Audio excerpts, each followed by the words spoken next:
This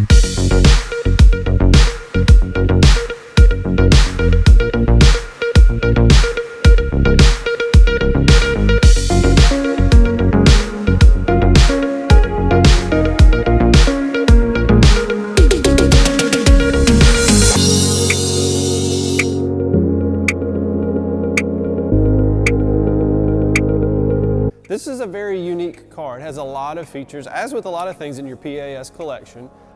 They all have unique properties to them, unique features, whatever you want to call it. But this one, I guess even for me, you didn't know, 92 was the first factory supercharged year as an option, but this is a factory supercharged Correct. SC. It has a Paxton, the old Paxton ball drive blower, and we really weren't sure till we started going through the paperwork, and we actually have the invoice from Saleen where they installed the supercharger before it was sold.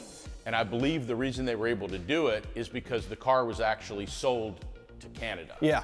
So they didn't have to worry about the US EPA rules. Right. But it's pretty cool. We have all the paperwork where it shows the blower was purchased, where it was installed, where it was invoiced to the owner. So yeah, being shipped to Canada allowed it to be supercharged, and it is definitely an early unit because it has the red label, which is 8990, because they started, you know, the SN92, SN93. They tried to make them better, but truthfully, Vortec came along and kind of changed the game with superchargers. But the car, being an SC, there are less than say 30 produced? Correct. 90 to 93. But it's kind of an extension of what the SSC started, right? Right, exactly. It's actually a little bit better platform because it does have a rear seat. Yep. Now, the sound system was great in the SSC car, but it was a lot less user-friendly as a car. It was more of a weekend fun car to go out. Obviously, you still had all the room in the back of the hatch, but occasionally, you know, we're people. We need to throw somebody in the back seat and go somewhere. Yeah, I would say that with even with my cars, of course, building number 4, I was given thought to rear seat delete, but I have young kids, you know, and I want them to enjoy it. You know, if we all 4 of us as a family wanted to cruise to get ice cream or whatever, it's kind of nice to have that rear seat on the weekend cruiser. It's more of a family sedan deal. The other kind of cool thing about this car, since it was built for the Canadian market, the emission sticker under the hood is actually in French. Yeah. And then it's got a kilometer face on the speedometer. So it was a custom-made speedometer that read in kilometers. So that's not 270 miles an hour, that's 270 kilometers. Right. I don't think I'd want to be going 270 miles an hour in any Fox body. That's true. The other unique thing about this car, I was told there was some sort of provincial rule or law that you couldn't have the net headrests. So this car came with what we call the loaf of bread headrest, which is the standard flow fit headrests. This car is also full leather interior, and the door panels are stitched leather just like an SSC car, which is really nice also. That is. And the bread, I call them bread loaf. So yeah, I completely agree with that terminology. Yeah. But leather, so let's just see, we'll just tick the boxes here. Leather, supercharged, SC, black, and it's 90 model. It's the first year of SC production. The car has about 4,000, maybe 4,400 miles on it. Dang, that's low. But carryovers from the SSC are? The DP wheels with the Generals. What's nice about this car is it doesn't have the electronic suspension, which was kind of prone to having issues. Yeah. So this has got the standard Formula GPs.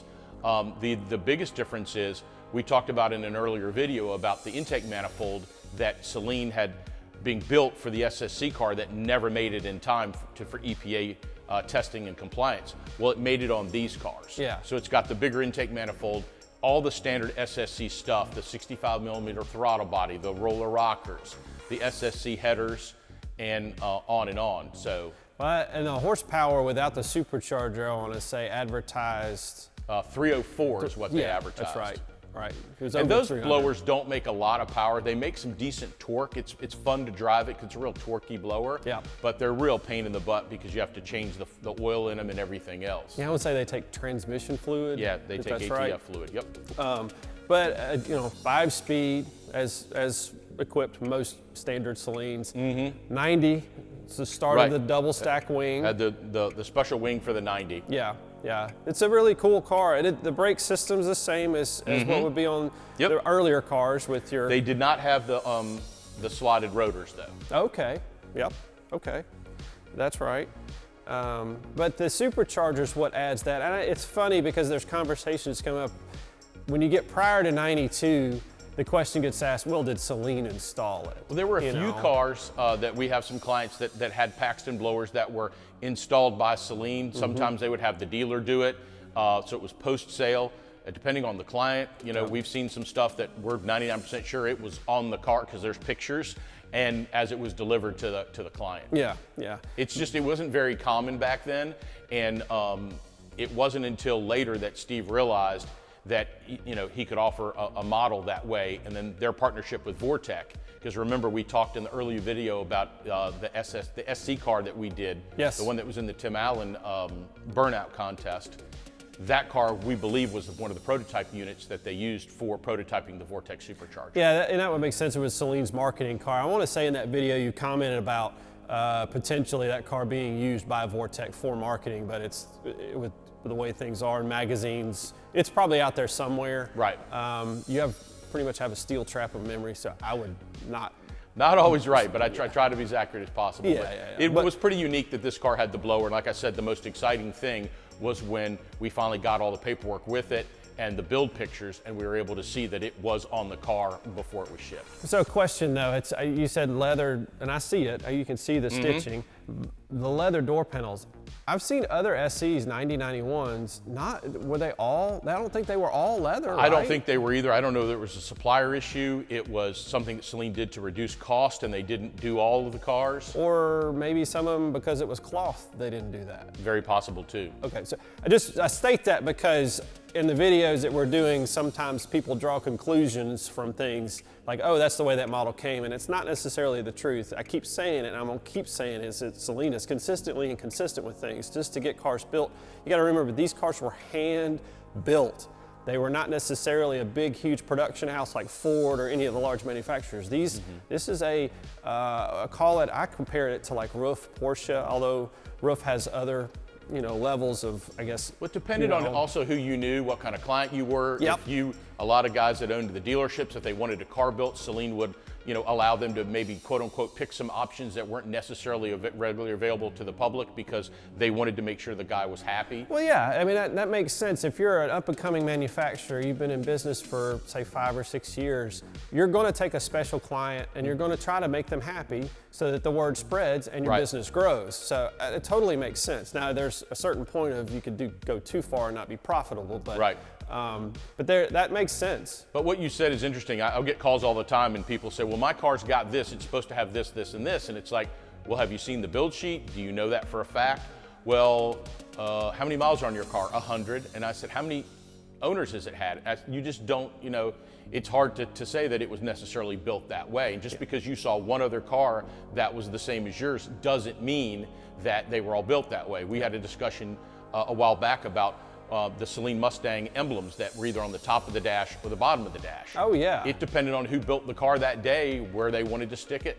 And we've seen both of them. Are either one incorrect? No, not necessarily. That's true. That's very true. I will say that even goes into the Ford production. I've seen discussions years ago over in the Mustang GT registry I participated in, and we were finding that, especially in the early years of the Foxes, 83, 84, there were variances and rollovers, it would have, this or that. There's no particular cutoff date. What have we said? What's the key to all of it? Documentation. Exactly. It's like, if you can prove it early on, that's key. With my Bleakley car, I've got pictures showing from the first owner, it wasn't the first owner that took them, but the first owner that had the car. It has a supercharger. It's a Bleakley Ford Impressor. One of the things I try to explain to people, it just as important as the title of the vehicle, it's asking the person you're buying the car from, what paperwork do they have, what documentation, what pictures they have, maybe when they got the car new, and things like that help tell the story of the car. That's a difficult situation sometimes because there are people that are selling cars probably that they may not want to sell, and it's due to a situation, and they may start coveting some of that information. Now, with that, if you're in a conversation like that, I would advise if they want to keep something, to say, well, can I make copies of it for Correct. you? Or can I get negatives of the film and we make new copies for me, because I would like that same information too. And then sometimes the people are done. I bought an SSC from a gentleman out of New Jersey, and beautiful car, and it's way back in the day I would fly in and drive the cars home. And the guy all of a sudden goes in the garage and there's trophies everywhere. And I'm looking at these trophies and he's like, yeah, I won this, I won that. And he goes, the trophies have to go with the car. And I'm thinking, I'm not putting these trophies in the back of this car and scratching it up. And he says, no, I've got a blanket. He builds this blanket out and fills the entire trunk up with trophies. And I said, I don't want the trophies. No, the next owner, he might have to have the trophies. It's real important to go with the car. So I pull out, and there was a Walmart right around the corner, and I stopped and I threw all the trophies in the dumpster because I was afraid they were going to scratch the interior of the car up, and it just didn't make sense that, you know, somebody would want a trophy from Nyack, New Jersey or something when this guy might be living in Georgia. Yeah. So yeah. that wasn't really part of it, much of the history of the car. No, I guess trophy winners, it does matter when you've got a restoration you've done and you If want... it's an MCA awards and things like that Yeah, are different. yeah. These were local car Yeah, shows. it would be, Corvette's a good example, NCRS ratings and that kind of stuff. But I did save one big trophy. And our buddy Jim at PPI, Yeah. I gave it to his son Moose when Moose was, and it was a trophy about 3 feet high. And I did save one for him. Though. That's awesome. That's awesome. Jim's a good dude. He really helps. Jim has helped all of us tremendously. So he's even answered a few questions for us while we're down here doing this stuff. Exactly. But this car is very unique. Back to it. The carryovers. This is, as you said, we talked about with SSCs before. They're what came out of that. They realized they built 160 cars. There was a good demand for it. They thought they could carry on. Now, leading into the 90s, recession started hitting, numbers started going down. 90, 91, the numbers started kind of going low through 92, back up in 93. But this is a very unique car. It's definitely something that is, it's very special. That's Definitely. for I'm sure. glad that we were able to dig it out and for you to be able to take a look at it. Yeah, thanks, Mark. We really appreciate you having us here.